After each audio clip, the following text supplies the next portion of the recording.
वो सबको साध के चल रही है। तो मुझे इसमें कोई डाउट नहीं लग रहा कि 24 में भी अगर वो यहाँ पे मैंडेट क्लियर लाते हैं तो they will have an upper as. वही मुद्दे रहेंगे और हो सकता है लोकसभा चुनाव में पिछले 2 चुनावों जैसी स्थिति नहीं रहे, लेकिन स्थिति फिर मुझे जो लगता है फील्ड के जो चीज़ें देखते हैं बीजेपी के पक्ष में ही नज़र आती है। ये लग रहा है कि जो कुछ केंद्र सरकार का एटीट्यूड है टूवर्ड्स अपोजिशन वो ठीक नहीं है, वो बड़ा तकलीफदेह है और एक तरीके से लोगों के अधिकार छीनने वाला है। तो वो मुझे लगता है कि वो विपक्ष के फेवर में जाएगा और वो काफ़ी कुछ नुकसान पहुंचा सकता है वर्तमान सरकार को।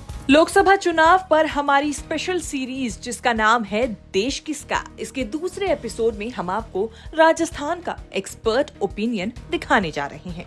सूबे की सियासत पर पकड़ रखने वाले वरिष्ठ पत्रकार बताएंगे कि 2024 के चुनाव में किसका पलड़ा होगा भारी और कौन जीत सकता है कितनी सीट। साथ ही इसी वीडियो में हम आपको पिछले चुनावों के आंकड़े और विश्लेषण भी दिखाएंगे। तो देखते हैं क्या है राजनीति मामलों की गहरी समझ रखने वाले वरिष्ठ पत्रकार का एक्सपर्ट ओपिनियन।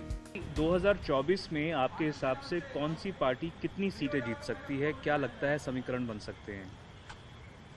देखिए, राजस्थान का दृश्य तो जैसे ही विधानसभा के चुनाव होंगे साफ हो जाएगा कि अब लोकसभा के चुनाव कैसे होने हैं, क्योंकि राजस्थान में ऐसा नहीं होता कि लोकसभा में अलग से और विधानसभा में अलग से सिलसिला बन जाए। टूट टाट होती है, लेकिन इस बार टूट नहीं होगी। मुझे ऐसा लग रहा है कि राष्ट्रीय जो एक कोई मुद्दा बनेगा उसके तहत ही राजस्थान उसी तरफ जाएगा। और राजस्थान में विशेष रूप से जो भी सरकार बनेगी, मुझे जो लग रहा है कि अभी तक ये कहना बड़ा मुश्किल है, लेकिन जिस तरह के वेलफेयर के प्रोग्राम वो प्रेजेंट गवर्नमेंट चला रही है, ख़ास तौर से जो इनका पेंशन वाला सिलसिला है वो बहुत पॉपुलर हो रहा है। ये जो जिस तरीके से रजिस्ट्रेशन कर रहे हैं वो भी बड़ा पॉपुलर हो रहा है। ये अगर इनकी शाही सूखती नहीं है और वैसे की वैसे रहती है तो और अगर ये वोटों में तब्दील होते हैं तो आप कह सकते हैं कि राजस्थान में सरकार कांग्रेस की बनेगी, तो फिर लोकसभा के चुनावों में भी वैसा ही सिलसिला होगा। राजस्थान की अगर बात की जाए लोकसभा चुनाव के रनअप में क्या लगता है आपको कि जो परिस्थितियां हैं वो विपक्ष बनाम मोदी की लड़ाई की तरफ लेके जाएगी? मतलब आपका कहना है कि कांग्रेस वर्सेस मोदी बीजेपी की जगह, तो देखिए ये रहेगा, बिल्कुल रहेगा। और बीजेपी खुद इसको कह रही है ना, वो तो बिल्डअप ही इसीलिए कर रहे हैं कि it is Modi versus the current government. So BJP के अंदर इसमें कोई डाउट नहीं है, उनकी तैयारियों में कोई डाउट नहीं है। वो अपने हिसाब से अपने इंटरनल सर्वे किस तरह काम कर रहे हैं वो सारी चीजें उनकी इन प्लेस है। But I think somewhere they are also waiting कि कांग्रेस का फायरवर्क पूरा हो जाए ना। वो जब इतना कुछ हो ही रहा है तो हम क्यों हमारा आर्सेनल अभी खराब करें। We still have time and this gives them the time कि वो अपना हाउस इन ऑर्डर कर ले। लोकसभा चुनाव से पहले क्या समीकरण आप बनते बिगड़ते बदलते हुए देख सकते हैं? देखिए देव जी की जो राजस्थान के विधानसभा के चुनाव है उसके मुद्दे तो अलग हैं कि पूरी तरह से जो स्थानीय मुद्दे हैं या अशोक गहलोत का 22,500 करोड़ का जो महंगाई राहत कैंप है, जो पूरा पैसा का पैकेज है वो है। लेकिन आप लोकसभा चुनाव के अगर उसमें देखें तो लोकसभा चुनाव में आप देखिए कि मोदी का ही मुद्दा रहेगा मुख्य, और राजस्थान में राहुल गांधी या मोदी वही मुद्दे रहेंगे। और हो सकता है लोकसभा चुनाव में पिछले 2 चुनावों जैसी स्थिति नहीं रहे, लेकिन स्थिति फिर मुझे जो लगता है फील्ड के जो चीज़ें देखते हैं बीजेपी के पक्ष में ही नजर आती है। इसके अलावा हाल ही में लोकसभा चुनाव को लेकर हुए टाइम्स नाउ नवभारत और ईटीजी के सर्वे की बात करें तो इसके मुताबिक आज लोकसभा चुनाव हुए तो राजस्थान में एनडीए को 20 से 22 सीटें मिल सकती हैं। वहीं इस सर्वे के मुताबिक कांग्रेस को 3 से 5 सीटें मिल सकती हैं।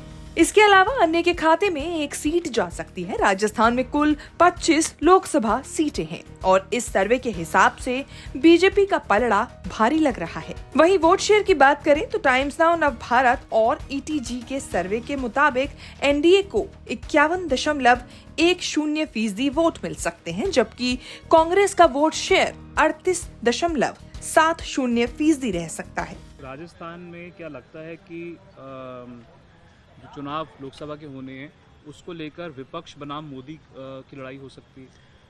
देखिए, आने वाले विधानसभा के चुनाव ही तय कर देंगे कि ये मोदी बनाम विपक्ष की लड़ाई या जो भी हो। वरना मुझे लगता है कि कहीं बीजेपी बनाम वो ना हो जाए, क्योंकि अगर 3 चुनावों में परास्त होते हैं मोदी विधानसभा के चुनावों में, तो उसके बाद में मोदी की स्थिति वो नहीं होगी जो आज हम देख रहे हैं। काफ़ी कुछ उन पे प्रभाव पड़ा है कर्नाटक का, वही 3 राज्यों के, उसके बाद में तो चीज़ें बहुत बदल जाएंगी। और जो स्वर खामोश हैं, जो डेमोक्रेटिक पार्टी के रूप में भारतीय जनता पार्टी जैसे सन 1980 में पैदा हुई थी, वो खड़ी हो सकती है और उसकी कार्यकारिणी वास्तविक हो सकती है, वो नाम की नहीं होगी। फिर आपके हिसाब से 2024 में जो चुनाव होना है उसमें समय बाकी है, पर क्या समीकरण आप बनते हुए, बिगड़ते हुए, बदलते हुए देख सकते हैं? देखिए, लोकसभा अभी काफ़ी दूर है, पर उससे पहले वाला जो बिल्डअप आएगा, जैसे हमारी चर्चा में भी बात हुई, मुझे ये नहीं लगता कि कोई हंग नंबर जाएगा। जनता बहुत क्लियर मैंडेट देगी। अब पिछले चुनाव में भी देख लीजिए, हालांकि नंबर 99 था, पर जिस हिसाब से जो इंडिपेंडेंट आए थे वो सारे कांग्रेस सपोर्टेड थे, तो वो क्लियर था।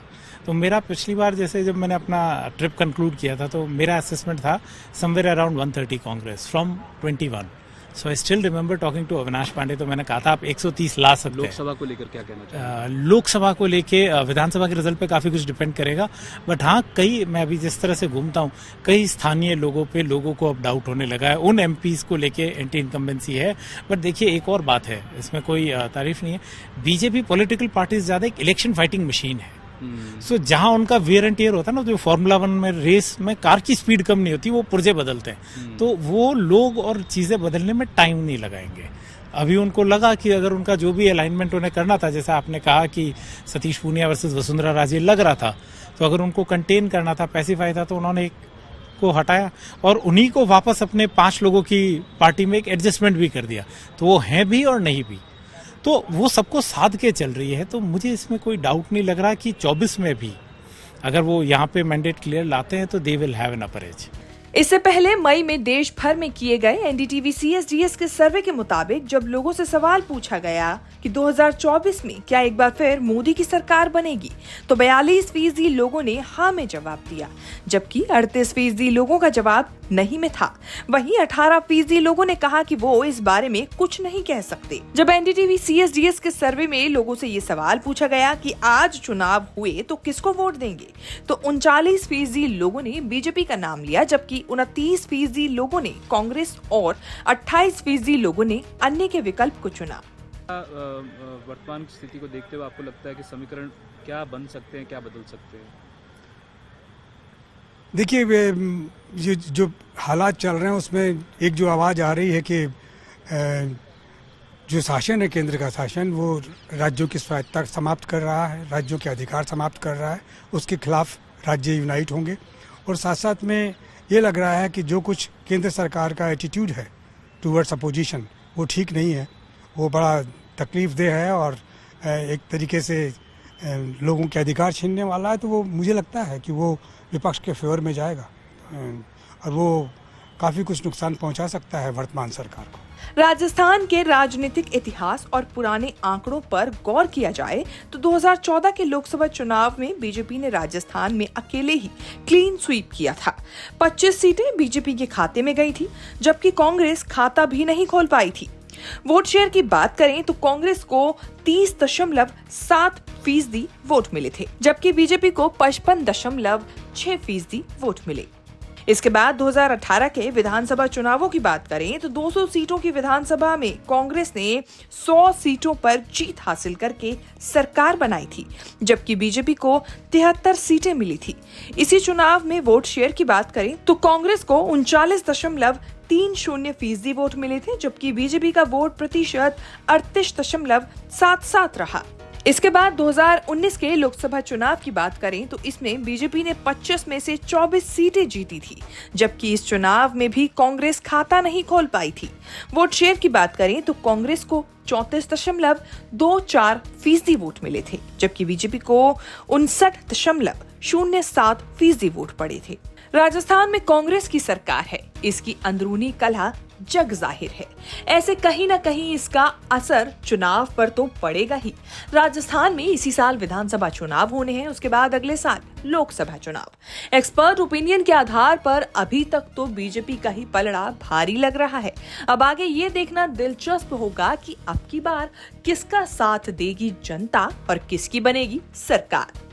जयपुर से देव अंकुर वधावन की रिपोर्ट के साथ न्यूज तक ब्यूरो।